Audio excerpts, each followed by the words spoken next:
কারা? দোষীদের সন্ধানে পুলিশ, সোশ্যাল সাইটে পোস্ট হয়েছে। অন্যদিকে আরজি করের রাজ্যপাল, হাসপাতালে আন্দোলনকারীদের সঙ্গে কথা, রাজ্যপালের আন্দোলনকারীদের পাশে থাকার আশ্বাস, সেই সঙ্গে ঘটনায় কড়া ব্যবস্থারও আশ্বাস রাজ্যপালের। হাসপাতালে জরুরি বিভাগ পরিদর্শনে রাজ্যপাল।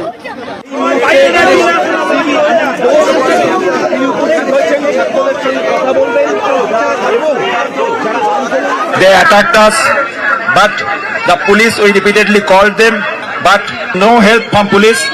They also fled and they attacked on us.